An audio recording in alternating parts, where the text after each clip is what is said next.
What is going on, everybody? It is Luke, and today this is going to be all about, for the beginners, buybox. What is the buybox? How do I read the buybox? And what do I use it for? And also some variations to show that not every product has a buybox. I'll go into more about that shortly. So ultimately, the buybox is the price it's selling for. So I've just gone onto this listing, and you can see at the moment it's selling for $25.90. And that is the current price that people, when they go on this listing, will buy it for. The easiest way you could say it is, what is the, if I click this buy button, which is a box, it's like kind of like not a box, but you get what I mean. It's a little icon. It's meant to be representing a box. They click to buy. What is that price?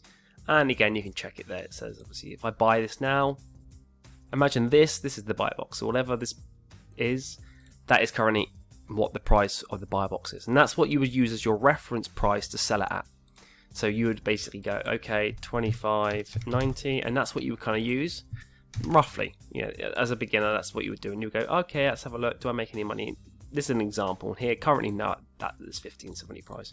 But again, let's say this was like $9.99. You might be like, oh, look, we're onto a winner, okay? And so ultimately, you want to know what that price is. But this price does change, so you have to be aware of that. It's not always a fixed price. So the price that people buy products at change, and that's where you would then look at the buy box. So let's take everything else off.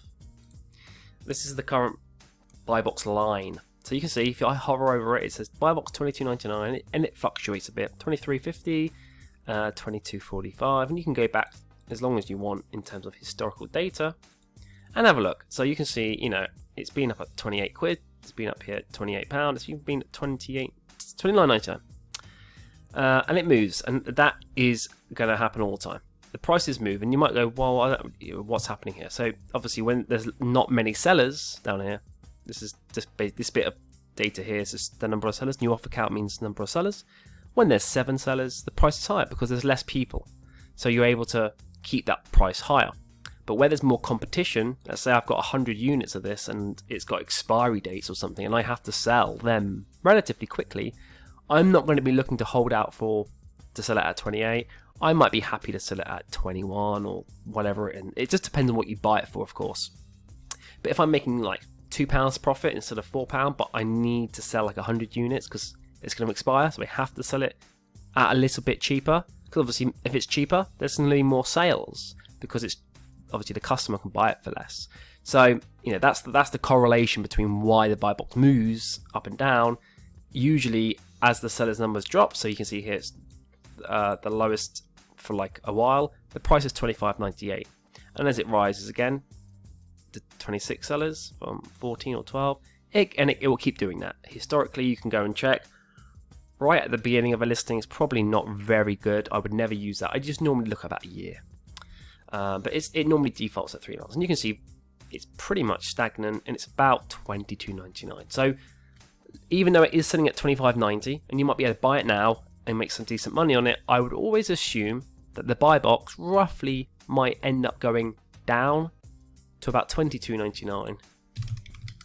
But it doesn't mean it will go down there tomorrow. It might take a month, 2 months, it might never do it. But you're usually just using the historical data to give you a good, accurate prediction of what this buy box price is. Because yes, it is good now, but if you buy a lot of them and you don't sell enough in 2 weeks, by 2 weeks time or a week's time, whatever it is, you may actually end up having to either hold these at that price because you want to or something, or you would accept that it could come down to $22.99. So I'd always go $22.99. Basically, just default it. You could even put $22.45 if you want, which you could do, just for this example. But I'm still happy to make £2.32 profit if I can sell. If this is a good fast-selling product, I can get 10 in and sell it in a couple of days. That's like £22 profit, just on one product over like a couple of days. Yes, you could hold out for $25.90. You could wait and hope that it goes back up again, but that might never happen. You can see here over the last handful of months, it's never really been $25.90. It is today, and also the buy box doesn't always, stick here. If there's a couple of sellers around this price, so there might be someone that's $25.99 and even like $26.30. they will sometimes get the buy box at a higher price, but then make less sales because the person that's selling it in the buy box would take less of the time up in this. So what do I mean by that? Well, there are currently 11 sellers on here. Let's just move my head. And you can kind of ignore the merchant fulfilled. So you can see here it says dispatch from this company, and same here, and eventually you'll see the Amazon. So if you keep going down, it doesn't show you anymore. What you can do is you can go down here and use this. So you can go and have a look here and work out, that's actually FBA Prime. So you can basically go and figure out how many people are in that buy box with you ultimately. And you never know, it's just a best guess. But anyone around this price or lower will get a proportion of the buy box. So at the moment, the buy box is being given to this company for this price.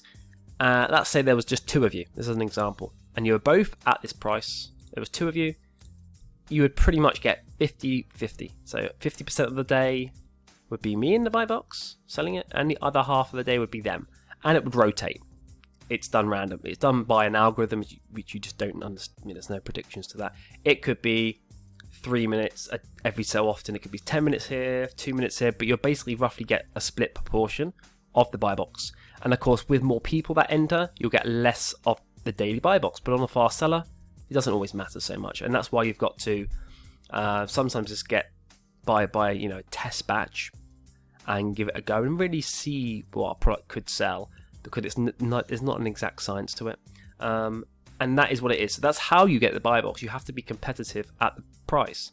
And that's why reprice is really good, because if you price manually, you reprice your stock at this. But the price does go down to $22.45. You've got to go in there manually, change your price to get closer to whatever that buy box price is.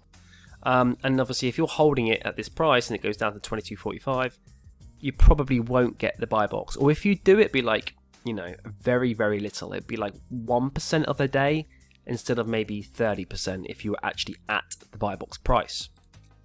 So the further away you are from the buy box, the less of the day you get in the buy box, but you do sometimes get a little. And the further away, as in like if you're £50, you would never get the buy box. So it kind of, there isn't like a percentage you can add on or anything to work it out. You kind of just got to play around with it and see if you ever get sales. So I have some products the products they get $9.99 normally, I'm priced at $11.99. I might still make 10 sales a day, but the products can sell hundreds a day. Because I remember one day last year I sold 200 in a day, but I'm only selling 10, but I'm getting it £2 more because like my stock limit, the amount of stock I've got is like 20 units. So there's no point me being $9.99 because I've only got 20 units, and I can't. And once they're sold, I can't get any more. So I might as well just sell the 20 that I've got at the $11.99 because I can get less of the buy box, which is fine because I'll still sell out in a couple of days anyway. And so that's where the buy box has its complexities. And I'd always just look at this. So even if this price is like 50 quid, I'd always just look at here, and if it doesn't really match up that the historical price is being 50 quid, and it might be one-off, like here one-off is, well, it's not actually that much higher, but if it one-off, I wouldn't count that. It has to be like, this is pretty much been $22.45 or $23.58 between those few prices for 3 months. You could take the middle price, $22.99. So you never necessarily go, oh look, that's the price, because it's not as easy as that. You've really got to start looking at things differently to work it out. But ultimately, in a nutshell, that is what the buy box is. So, on another note, you may also see something like this. You can see here, this looks very similar to a buy box, but actually it's not a buy box, because if you scroll down, that it actually does not have the box to click to buy it. You have to click the see or buy options. Now what that means is that Amazon don't deem this to be buy box worthy. They think this price is too high, is what they're saying.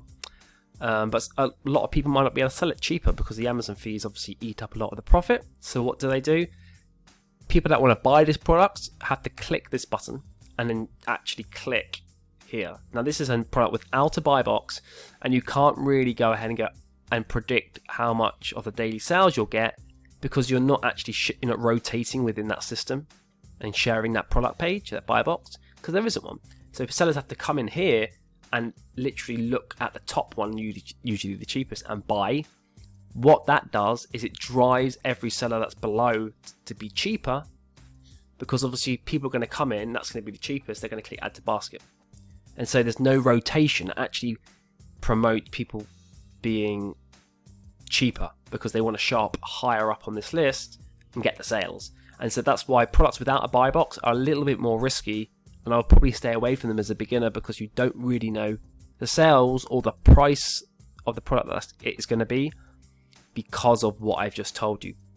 So I'm going to leave it there. Of course, if there's any questions, you can message me on Facebook or YouTube, or contact me on the through the email on the website, or whatever you need to do.